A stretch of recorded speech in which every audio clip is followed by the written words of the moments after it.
A warm welcome to all our viewers. I'm your host Pratiksha Mishra and you're watching another episode of South Asia Focus.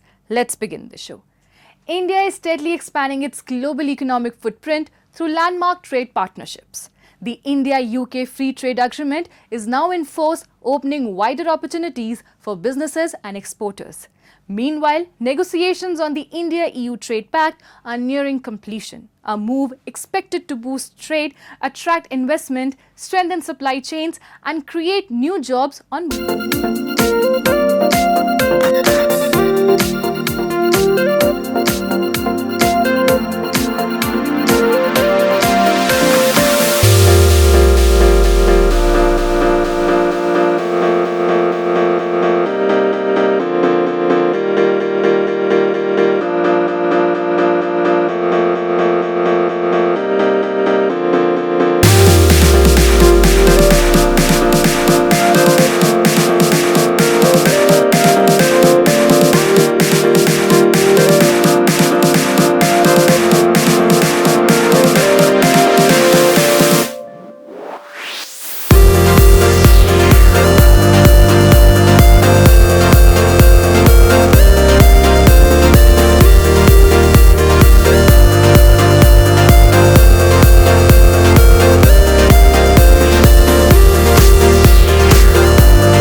Silver, diamond, platinum और सभी प्रकार की jewellery के लिए एक खुला माहौल मिलेगा। वहाँ पे जो ज्वेलरी जो यहाँ से जो अवेलेबिलिटी होती है वहाँ पे भी सस्ती मिलेगी। इंडियन जो हमारी जो हैंड कारीगरी जो है वो भी बाहर की कंट्री में, अभी यूके की कारीगरी में जो काफ़ी टाइमों से चल रहा था वो बीच में ये टैरिफ के हिसाब से जो रोका हुआ था अभी अच्छी तरह से चलने लगा। India's External Affairs Minister S. Jaishankar and Commerce Minister Piyush Goyal participated in the 3rd India-European Union Business Roundtable in Brussels, highlighting the growing economic partnership. Following the conclusion of the India-European Union Free Trade Agreement in January, the pact is now in its final legal review and is expected to be signed by the end of this year. Prime Minister Modi termed it a partnership for global good. Today's discussions reaffirmed our shared vision for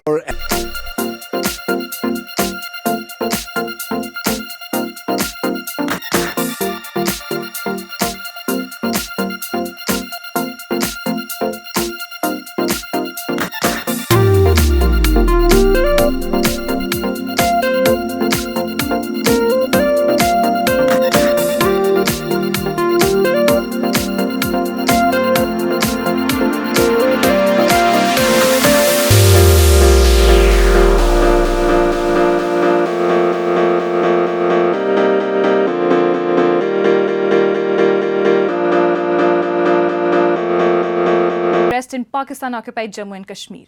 For the fifth straight day, members of the Kashmiri diaspora continued their sit-in outside the Pakistani consulate in Bradford, United Kingdom.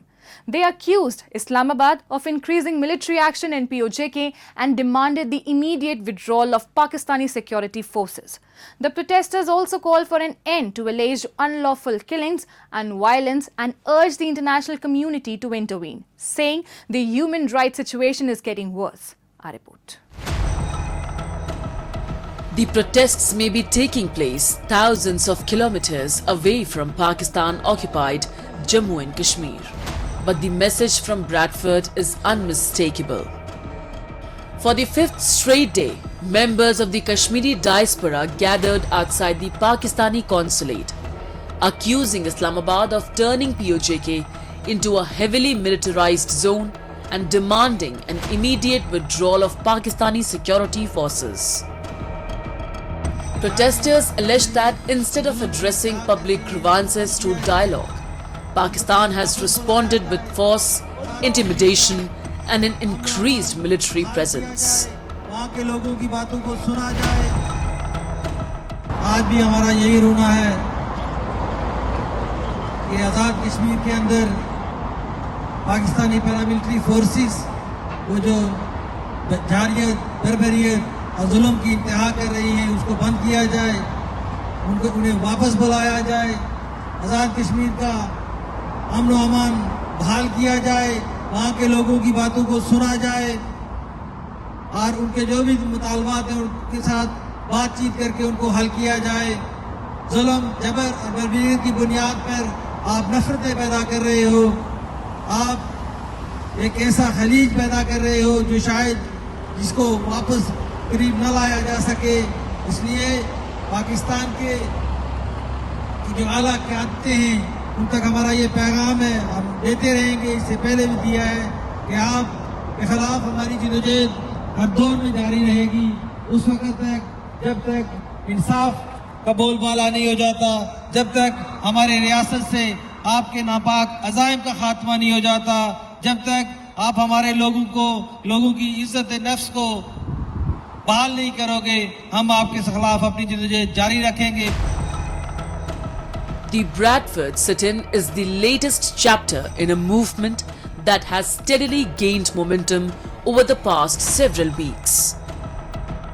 Protest organizers say the demonstrations were triggered by Pakistan's alleged crackdown on a growing public rights movement in POJK. Earlier protests in Bradford and London had already accused Pakistani authorities of using excessive force, imposing restrictions on movement, carrying out detentions, and attempting to suppress dissent. Protesters have repeatedly appealed to the international community to investigate the allegations and ensure accountability.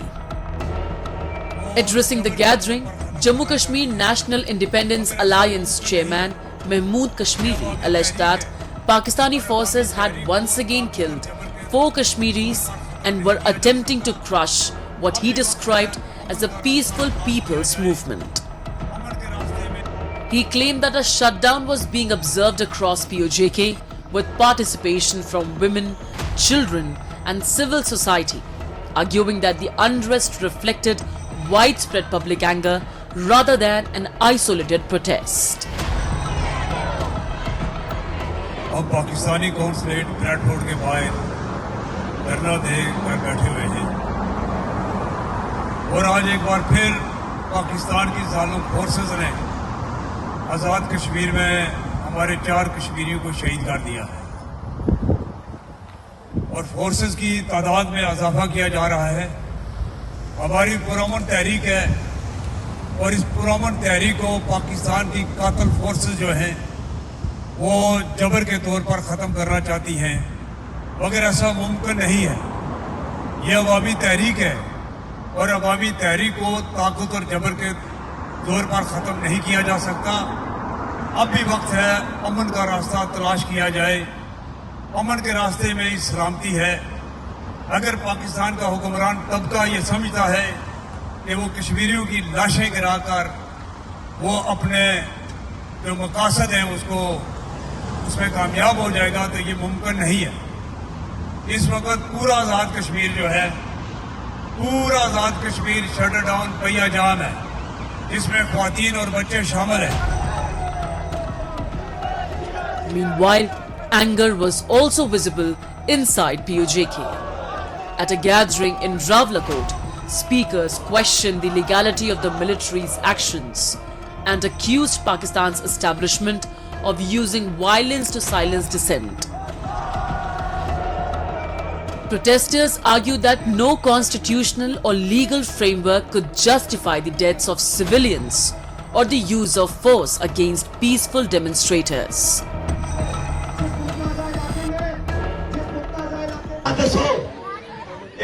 कोई दुनिया है, कोई कानून नहीं है, किसी किताब ने अंदर, किसी कॉन्स्टिट्यूशन ने अंदर, खुदा ने कलाम ने अंदर ये बात नहीं लिखी कि कोई ब्रिगेडियर उठा तो इतना लाशा बचा, इतना खून बचा है। दुनिया में कोई कानून नहीं है, कोई कानून नहीं है। किसी एक ने वहां पर पूरी रियासत की यरगमाल बनाओ, चार दीवारियां पामाल करो, इतना नौजवाना की मासरा करी के, इतना नौजवाना की डराओ धमकाओ, कोई दुनिया का कानून नहीं है। The continuing demonstrations underline a widening challenge for Pakistan. What began as local protests inside POJK has now found resonance among the Kashmiri diaspora abroad, bringing international attention to allegations of excessive force, militarization, and shrinking civic space. Protesters in Bradford had vowed to continue their campaign until, they say, military deployment is rolled back, alleged human rights violations are addressed, and the voices of the people of POJK are heard. And now it's time for Asia This Week, bringing you the top stories shaping the continent. Tokyo government workers are being encouraged to wear casual clothes like polo shirts, t-shirts, shorts and sneakers instead of jackets and ties under the Tokyo Cool Biz campaign. The aim is to help staff stay comfortable during the extreme summer heat and reduce energy use. Toru Suda, a 34-year-old government worker, said it felt unusual at first, but he became comfortable as more colleagues started dressing the same way. Temperatures in Tokyo reached around 35 degrees Celsius, and Japan's weather agency has issued the year's first heat stroke alerts for the city. People have been advised to avoid long outdoor activities and use air conditioners. Japan is preparing for another very hot summer after last year's record-breaking heat, which caused over 100,000 people to be hospitalized for heat stroke. A Buddhist temple in South Korea is helping young singles find love through a special 2-day matchmaking retreat. The program takes place at Naksansa Temple and includes activities like tea sessions, temple tours, and trust-building games to help people get to know each other. It is organized by the Korean Buddhist Foundation for Social Welfare to encourage marriage as the country faces one of the world's lowest birth rates. One participant said she joined because she wanted to meet kind and serious people. The program is very popular, with more than 4,000 people applying for only 20 places. South Korea's birth rate has improved slightly but remains very low. The retreat ended with 5 couples finding a match, giving participants hope for the future. France's Bastille Day parade in Paris included 500 soldiers from the Coalition of the Willing, a group of countries supporting Ukraine. Around 25 Ukrainian soldiers also marched in the parade. The event came a day after leaders from about 25 countries met in Paris to discuss support for Ukraine. They announced a new air defense coalition to help Ukraine as Russia continues heavy attacks. Ukrainian President Volodymyr Zelensky, British Prime Minister Keir Starmer, and German Chancellor Friedrich Merz attended the parade with French President Emmanuel Macron. French and Allied aircraft also took part in a flypast. Macron said Europe faces serious security threats and must be ready to defend peace, freedom, and its values. Russia called the coalition countries hostile and said it was closely watching the meeting. From bridges and metro networks to towering skylines, steel is playing a vital role in India's infrastructure growth. As the world's second largest steel producer, India is strengthening its manufacturing capacity, expanding exports, and embracing advanced technologies to meet rising demand. The steel industry has become a key driver of economic development, supporting major infrastructure projects across the country. At the center of this progress is Jamshedpur, a city known for its rich industrial legacy, where innovation, skilled workforce, and modern production techniques are shaping the next chapter of India's steel industry and its global competitiveness.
drastically, almost up to 15%.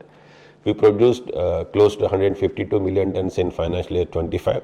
Compared to that, in financial year 26, we produced 168 million tons. And our consumption has also been very good. We consumed almost 164 million tons. This is possible because of the positive outlook by the Government of India, followed by the states.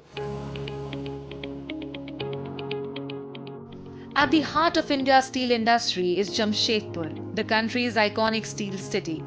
Home to Tata Steel and nearly 1,200 large and small enterprises, the city has evolved into a thriving industrial ecosystem. Here, steel is transformed into precision-engineered components that power industries ranging from mining and cement to infrastructure and manufacturing. Conveyor systems and other critical industrial equipment produced in Jamshedpur play a vital role in keeping India's factories and heavy industries moving. जो हम लोग product बनाते हैं वो product बनाते हैं hybrid idler, चाहे वो स्टील इंडस्ट्री है, चाहे वो माइनिंग है, चाहे सीमेंट इंडस्ट्री है या फिर इंफ्रास्ट्रक्चर के अदर इंडस्ट्री हैं.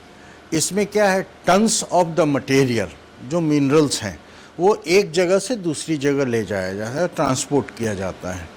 तो ट्रांसपोर्टेशन के बहुत से हैं, रेलवे एंड ऑल उसकी नहीं, लेकिन विद इन द फैक्ट्री ये मैक्सिमम जो ट्रांसफ़र होता है एक जगह से दूसरी जगह ले जाना, वो होता है कन्वेयर बेल्ट के through. India's steel industry is undergoing a technology-driven transformation. In Jamshedpur, startups are developing advanced robotic systems that are making steel plants smarter, safer, and more efficient. From handling heavy materials to operating in hazardous environments, these innovations are boosting productivity while enhancing workplace safety. Typically इस तरह की industry steel and iron, oil and gas, energy और defence sector में होती है, जहाँ पे infrastructure बहुत लार्ज है और ऑटोनॉमी हमें अनस्ट्रक्चर्ड इन्वायरमेंट में देनी होती है. रोबोट को एक अनस्ट्रक्चर्ड एरिया में काम करना होता है with it own intelligence. So here what we are trying to build is the overall technological stack that includes the hardware, the software and the autonomy that typically enables the robot to work in these industries. Driven by innovation, infrastructure growth, supportive policies, and a strong focus on domestic manufacturing, India's steel industry is reaching new heights with Jamshedpur at its core. Asia की सबसे बड़े small scale industry यहीं पे है और सारी industry Tata पे ही dependent है। तो हमारे जो प्रोडक्ट्स सब हैं वो तो रेगुलर यूज़ होते हैं, मतलब जब तक स्टील इंडस्ट्री और माइंसेस रहेगी ये हमेशा ही प्रोडक्ट यूज़ होते रहेंगे। Today, steel is more than just an industry. It is the backbone of India's development journey. From large integrated steel plants to small manufacturers and emerging technology startups, every link in the value chain is driving a stronger, more self-reliant and industrially advanced India. A nutritious meal can do far more than satisfy a child's hunger. It can improve school attendance, enhance learning, and provide much needed support to families. In Nepal, the government's midday meal program is helping thousands of children remain in school, particularly in remote and economically disadvantaged communities. What began as a nutrition initiative has grown into a cornerstone of the country's education strategy, with plans to extend its benefits to millions more students in the years ahead. Here's a report from Makwanpur on how a simple school meal is transforming classrooms and shaping brighter futures. As the school bell rings for the lunch break, children rush out of their classrooms carrying plates, lunch boxes and bowls. They patiently queue up for a freshly prepared meal that for many is the most nutritious food they will eat all day. In the classroom, lunch is not just a break from lessons, it is a powerful incentive to attend school. Among the students waiting in the line is 5th grader Shishir Praja, who studies at Sri Bal Jeevan Jyoti Secondary School in Makwanpur, a district where many families belong to the marginalized Chepang community and struggle with chronic poverty. किनकि स्कुलमा खाजा दिन्छ त्यही भएर घरको पैसा नि बच्छ। For families living hand to mouth, one guaranteed meal at school eases household expenses while ensuring children remain in the classroom instead of staying home. Known locally as Diva Khaja Karyakram, Nepal's midday meal program has become one of the country's most significant social welfare initiatives. Designed to improve child nutrition, increase school attendance and reduce dropout rates, the program now forms an integral part of Nepal's broader education reforms. At Sri Bal Jeevan Jyoti Secondary School, nearly 130 students receive a cooked meal every school day. But every serving is inspected by the school nurse to ensure hygiene and quality before it reaches the children. Schools are encouraged to include protein-rich foods such as eggs, pulses, milk, and locally available seasonal vegetables to improve nutrition. The government currently provides approximately 13 US cents per child per day, with higher allocations for schools located in Nepal's remote Himalayan and far western regions where food insecurity is more severe. For schools like this one, the benefits extend well beyond nutrition. यो खाजाको कारणले गर्दाखेरि विद्यार्थीहरू चाहिँ अत्यन्तै उत्साहित हुने उनीहरूलाई चाहिँ विशेष गरी चाहिँ यो दिवा खाजाले उपस्थितिलाई पनि एकदमै निरन्तरता दिइरहेको छ विद्यालयमा। Recognizing the link between hunger and learning, the government of Nepal made the midday meal program mandatory for community schools from early childhood education through grade 5 by creating a dedicated budget line in the fiscal year 2020-21. The program has since become a central component of Nepal's long-term education strategy. Under the school education sector plan, the government plans to expand nutritious school meals up to grade 8, improve school kitchen infrastructure, strengthen nutrition standards, and promote procurement of locally produced food through municipalities and farming cooperatives. कतिपय विद्यालयहरूमा त दिवा खाजाले गर्दाखेरि विद्यार्थी सङ्ख्याको उपस्थिति उल्लेखनीय भएको विद्यार्थीहरू चाहिँ कतिपय विद्यार्थीहरू चाहिँ घरमा चाहिँ होइन विभिन्न कारणले गर्दा चाहिँ खाना नखाइ आउने खालको कन्डिसन पनि भएको भनेर पनि शिक्षक साथीहरूले हामीलाई भन्नुहुन्छ। त्यो हिसाबमा चाहिँ एउटा चाहिँ पौष्टिकतायुक्त चाहिँ खाजाको रूपमा दिवा खाजा जुन चाहिँ विद्यार्थीहरूले चाहिँ टिफिन समयमा पाइरहनु भएको छ त्यसले चाहिँ पक्कै पनि शिक्षाको गुणस्तरमा पनि यसले ठिक ढङ्गले चाहिँ काम गरेको छ। विद्यार्थीको विद्यालयमा आउने दर जुन पहुँचको कुरा छ त्यो पहुँचको कुरामा पनि यसले सहयोग गरेको छ भन्न सकिन्छ। Nepal's national education policy recognizes school meals as an important tool for improving enrollment, attendance and reducing dropout rates. For children like Shishir, however, the program's impact is measured less in policy documents and more in everyday life. A hot meal means one less burden on struggling families. As Nepal expands the program, a simple meal is emerging as a powerful investment in the nation's future. And with that, we come to the end of this week's episode. See you next week. Till then, goodbye and take care.